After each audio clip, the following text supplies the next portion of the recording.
Esto es América Noticias bajo la dirección general de Carlos Basallo. Comenzamos. Sean bienvenidos todos. Vamos a Cuba, que ya saben ustedes que es el cuento de nunca acabar.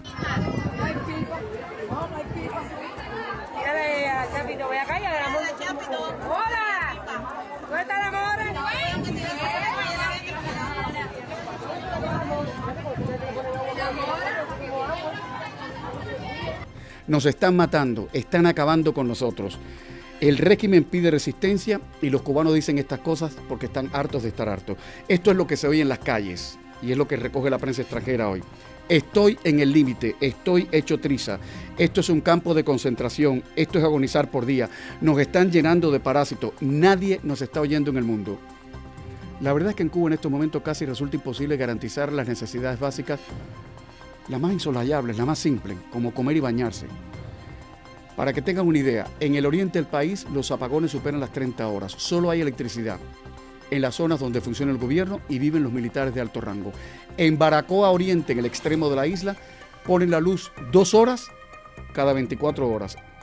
Hay comunidades enteras en el oriente del país que están incomunicadas porque no tienen ni telefonía móvil ni telefonía fija. Y la gente está matando el hambre con mangos. Cocinan con leña, cuando la consiguen, cocinan con aserrín, cocinan con plástico, pese al humo tóxico que eso genera. Y para que tengan una idea, un saco de carbón cuesta 2.000 pesos en estos momentos. Más de precios, ¿eh? Quien quiera comprar una libra de carne, ahora mismo en La Habana tiene que decantillar de carne de puerco, ¿eh? Más de 1.000 pesos. Carne de res no aparece. 1 kilogramo de frijoles, más de 800 pesos cubanos. 1 litro de leche, 3.500 pesos. 1 litro de leche. Ojo, 1 litro de leche y la gente dice que no sabe la procedencia de esa leche. Porque creen que ni siquiera es leche en polvo de la que viene de Estados Unidos, que está más complicada. Incluso hay una denuncia que se hizo, creo que fue en La Alicia, en Marianao, de que estaban dando cal de las paredes como si fuera leche en polvo. Y en medio de todo eso, adivinen qué ha dicho el hombre del traje gris, Díaz-Canel. La realidad nos impone cambios urgentes y necesarios. Y cuando la vida del pueblo se vuelve tan dura, el primer deber del Partido Comunista y del gobierno revolucionario no es explicar mejor la crisis, sino cambiar lo que haya que cambiar para salir de ella. De continuar avanzando en el proceso de construcción socialista, de defensa de la revolución y sus conquistas y de perfeccionamiento para que se desarrolle. Ningún cambio económico será suficiente si la empresa estatal socialista, que seguirá siendo el pilar fundamental de la economía, no cuenta con verdadera capacidad para gestionar, innovar y responder por sus resultados. Lo ha dicho sin sonrojarse, ¿eh? Ahí lo dejo. Ponga usted el adjetivo, que aquí no me permiten decir malas palabras. Y ahora, si les parece bien, los titulares, que hay mucha información que dar. Seguimos. Trump firma la paz y cambia el rumbo de Medio Oriente. Estados Unidos e Irán inician una carrera para cerrar el acuerdo definitivo. Les contamos. Mientras el mundo avanza, el régimen cubano queda más solo. Europa pide sanciones contra Díaz-Canel y endurece su posición frente a La Habana. Las reformas necesitan el permiso de Raúl. El régimen vuelve a demostrar que el poder en Cuba sigue en las mismas manos. Tenemos los detalles. Y los incendios en Miami-Dade ya arrasan casi 16.000 acres y mantienen evacuaciones y cierres de carreteras. Les informamos. Además, Miguel Cosío analiza junto al abogado Nicolás Gutiérrez el pleno extraordinario encabezado por Miguel Díaz-Canel, las supuestas reformas económicas y la creciente salida de empresas extranjeras de Cuba.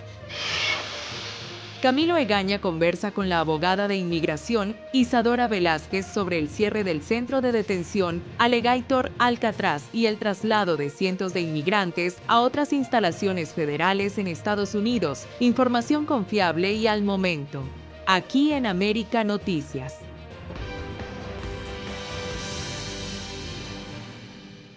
Después de semanas de tensión, bombardeos y amenazas de una guerra mucho mayor, Estados Unidos e Irán firmaron un acuerdo que busca detener el conflicto y abrir el camino hacia una negociación definitiva.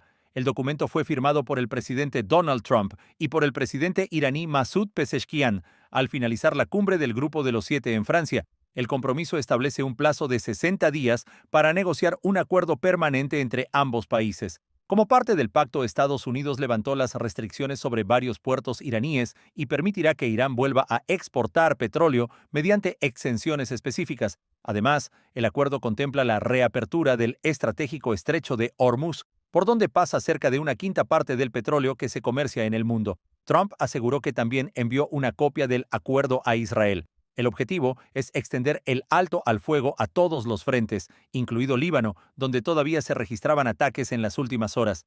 Los mercados internacionales reaccionaron con optimismo. El precio del petróleo moderó su subida ante la expectativa de que el suministro mundial vuelva a estabilizarse y disminuya el riesgo de una nueva crisis energética. Aunque el acuerdo representa un avance importante, todavía quedan asuntos delicados por resolver, entre ellos el futuro del programa nuclear iraní, las inspecciones internacionales y las garantías de seguridad para Israel y los aliados de Estados Unidos en la región. Por ahora, las bombas han dado paso a la diplomacia.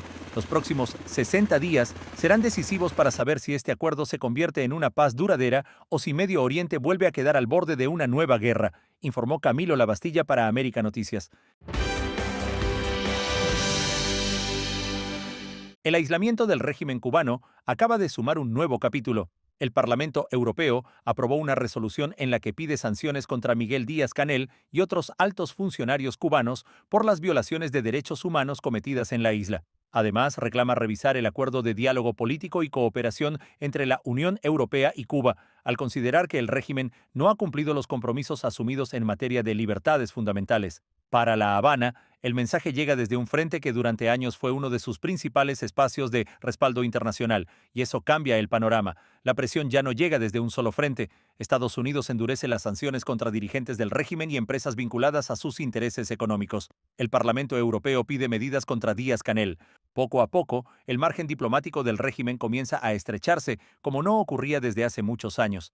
La resolución europea también exige la liberación de los presos políticos, condena la persecución contra periodistas opositores y activistas y cuestiona que, pese a años de diálogo con Bruselas, la situación de los derechos humanos en Cuba no solo no ha mejorado, sino que continúa deteriorándose. Para muchos analistas, el dato más importante no es únicamente la resolución. Lo verdaderamente significativo es que cada vez son más los actores internacionales que coinciden en un mismo diagnóstico. La política de diálogo con el régimen no produjo los cambios que Europa esperaba, y cuando esa conclusión empieza a consolidarse en ambos lados del Atlántico, el costo político para La Habana aumenta. Durante décadas, el régimen cubano logró sobrevivir gracias al apoyo político o al silencio de distintos gobiernos. Hoy ese escenario comienza a cambiar.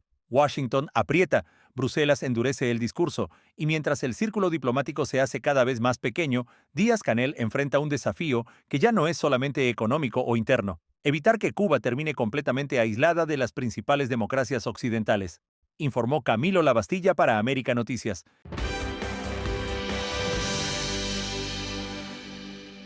El general de ejército Raúl Castro Ruz, líder al frente de la Revolución Cubana, expresó su apoyo a las decisiones y dijo estar convencido de que del análisis colectivo saldrán las mejores ideas. Cuando parecía que Miguel Díaz-Canel intentaba proyectar una nueva etapa, el régimen volvió a enviar el mismo mensaje de siempre. La última palabra sigue pasando por Raúl Castro.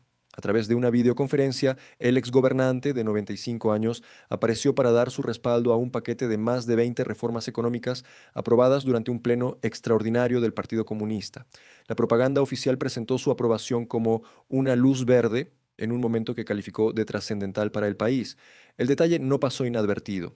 Si las nuevas generaciones son las que conducen Cuba, ¿por qué el régimen considera indispensable exhibir el respaldo de Raúl Castro para legitimar cada decisión importante? El partido insiste en que ahora hace falta un cambio de mentalidad para implementar las reformas. Sin embargo, las medidas continúan bajo el mismo modelo político, el mismo partido único y el mismo sistema de planificación centralizada que lleva décadas controlando la economía cubana. Más que anunciar cambios estructurales, el pleno estuvo lleno de llamados a la disciplina, al control político y a la unidad ideológica.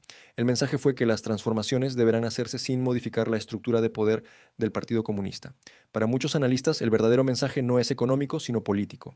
La dirigencia intenta transmitir continuidad en medio de una crisis profunda, utilizando nuevamente la figura de Raúl Castro como símbolo de estabilidad para la élite gobernante, justo cuando aumentan las presiones internas por resultados concretos. Mientras tanto, los cubanos siguen esperando respuestas a problemas mucho más inmediatos: salarios que no alcanzan, alimentos escasos, apagones, transporte colapsado y una emigración que continúa vaciando al país de miles de jóvenes cada mes.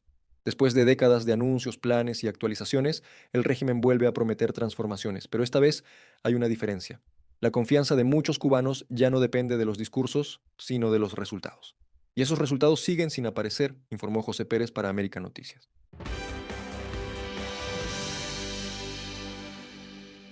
Miguel Díaz-Canel terminó reconociendo públicamente una realidad que millones de cubanos enfrentan todos los días. El hambre se ha convertido en uno de los mayores problemas del país. Durante el pleno extraordinario del Partido Comunista, el gobernante lanzó una frase que rápidamente acaparó la atención: "No hay soberanía con el plato vacío". Con esas palabras declaró la alimentación como un asunto de seguridad nacional y prometió acabar con las tierras improductivas para aumentar la producción de alimentos. Soberanía con el plato vacío. El alimento del pueblo cubano será tratado como lo que es, un asunto de seguridad nacional, y se tendrán que acabar las tierras ociosas en Cuba. La declaración llega después de meses de desabastecimiento, apagones, escasez de combustible y una inflación que ha disparado el precio de los alimentos a niveles inalcanzables para la mayoría de las familias cubanas. El propio Díaz-Canel admitió que ya no basta con explicar la crisis y defendió un paquete de reformas económicas aprobado por la dirección del Partido Comunista. Sin embargo, esas mismas reformas siguen bajo el mismo modelo político y económico que ha controlado el país durante más de 6 décadas. Mientras el gobierno habla de producir más comida, continúan las largas filas para conseguir productos básicos, miles de hectáreas siguen sin producir y cada vez más empresas extranjeras abandonan la isla, agravando la falta de inversión y el deterioro económico. La frase de Díaz-Canel busca transmitir un mensaje de urgencia, pero para millones de cubanos el problema ya no es reconocer que el plato está vacío. La gran pregunta sigue siendo ¿cuándo dejará de estarlo?, informó Leticia Grau para América Noticias. La petrolera australiana Melbana Energy suspendió sus operaciones en Cuba y el gigante hotelero español Barceló ya anunció que abandonará definitivamente la isla en 2027. En menos de una semana, 2 nuevos golpes sacuden los intentos del régimen por atraer inversión extranjera.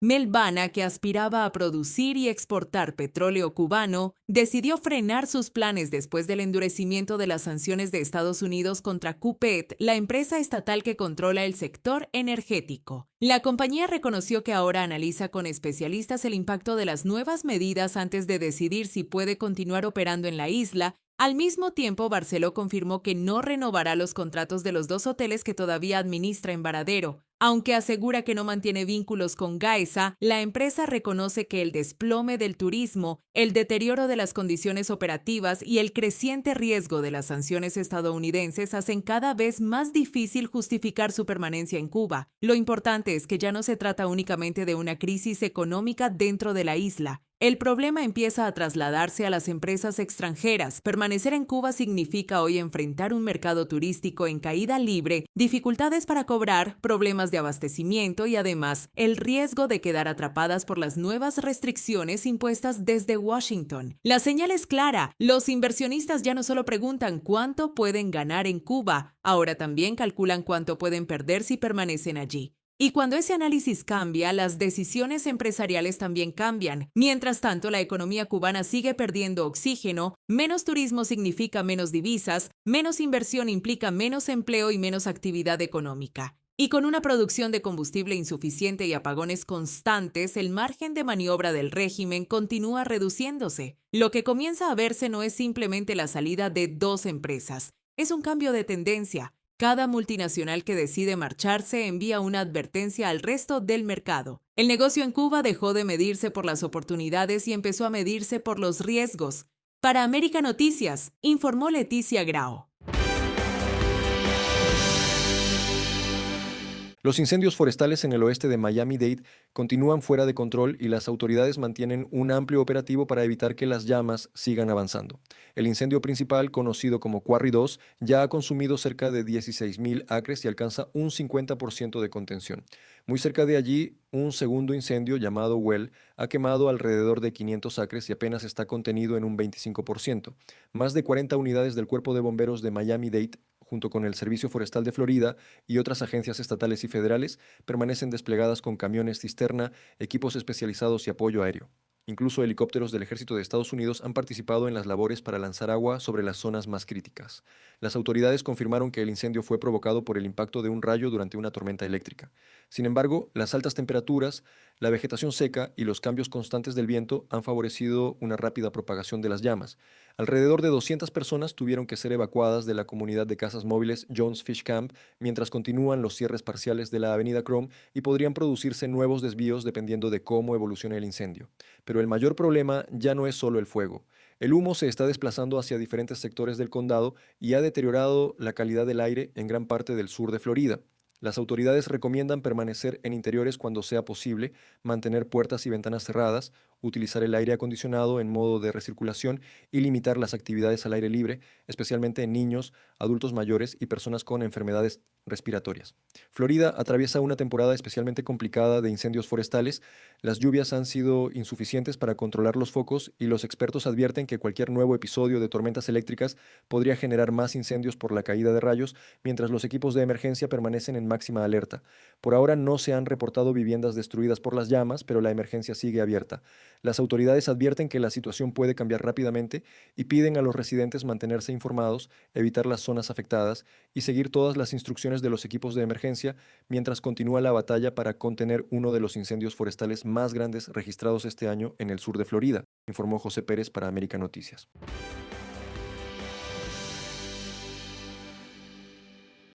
Y de ahí detuvieron a mi esposa con mi niña de 1 año y medio, y cuando él fue al próximo día por la mañana a Orlando, le dijeron, ya no puedes fallar documentos, ya la trasladaron a las 2 de la mañana, con una niña de 1 año y medio para Texas, o sea, fuera de la jurisdicción para fallar el documento que era stay removal. Una familia de Jacksonville, Florida, se ha convertido en el centro de una historia que está provocando inquietud dentro de la comunidad cubana en Estados Unidos. Una mujer venezolana, esposa de un cubano americano y madre de una niña de apenas 1 año nacida en Estados Unidos, fue detenida por agentes de inmigración y trasladada a un centro de detención en Texas. Pero hay un detalle que ha impactado especialmente a quienes siguen el caso. La madre permanece detenida junto a su pequeña hija, una ciudadana estadounidense de apenas 1 año de edad, dentro de las instalaciones migratorias mientras se define su situación. Según familiares y abogados, la mujer está casada legalmente, residía en Jacksonville con su esposo, había iniciado los trámites migratorios correspondientes y se encontraba siguiendo los procedimientos establecidos para regularizar su estatus en Estados Unidos. Precisamente por eso, el caso ha generado tantas preguntas. Ya era una cita. Fuimos a presentar con el abogado varios documentos y papeles para poder prevenir una orden de deportación y que ella pueda esperar el proceso aquí con nosotros en el país. El abogado iba ya con la aplicación de la residencia porque ya no habían aprobado la I-130. Entonces fuimos con lo que era el perdón por entrar ilegalmente al país, aunque había entrado por parol. Sus allegados aseguran que no entienden por qué Inmigración tomó esta decisión cuando la familia estaba cumpliendo con los procesos legales disponibles y esperando una respuesta oficial. La noticia ha resonado con fuerza entre miles de cubanos que actualmente atraviesan ajustes de estatus, peticiones familiares, solicitudes de residencia, asilos y otros trámites migratorios. El caso surge además en medio del endurecimiento de las políticas migratorias impulsadas por la administración Trump. Para muchos cubanos, la preocupación no gira únicamente alrededor de esta familia de Jacksonville. La inquietud surge porque la historia involucra a una persona que, según la información disponible, estaba utilizando las vías legales para permanecer en Estados Unidos. Mientras abogados y familiares intentan obtener respuestas, una imagen sigue marcando esta historia. Una madre detenida en Texas junto a su hija ciudadana estadounidense de apenas 1 año. Y para miles de cubanos que esperan una decisión migratoria, el caso se ha convertido en un recordatorio de la incertidumbre que hoy rodea incluso a quienes creían estar haciendo todo conforme a la ley. Seguiremos de cerca el desarrollo de esta noticia. Soy Enrique López para América Noticias. Para que estés mejor informado, te dejamos con nuestras noticias en 1 minuto. Rachel Arderi volvió a robarse todas las miradas en Instagram con un posado tan atrevido como original, inspirado en la fiebre del Mundial 2026. La influencer cubana compartió un carrusel de fotografías en el que presume su figura con un llamativo look confeccionado a partir de camisetas de 3 de las grandes selecciones del torneo: Argentina, Brasil y Portugal. No es la primera vez que Arderi logra viralizarse con uno de sus estilismos. En los últimos meses, la influencer ha convertido sus publicaciones en auténticos fenómenos en redes, donde cada nuevo outfit genera comentarios, elogios y debates entre sus seguidores. Con Argentina, Brasil y Portugal todavía en competencia y millones de aficionados pendientes de cada partido, Rachel encontró la fórmula perfecta para unir moda, fútbol y redes sociales en una publicación que ya figura entre las más comentadas de los últimos días.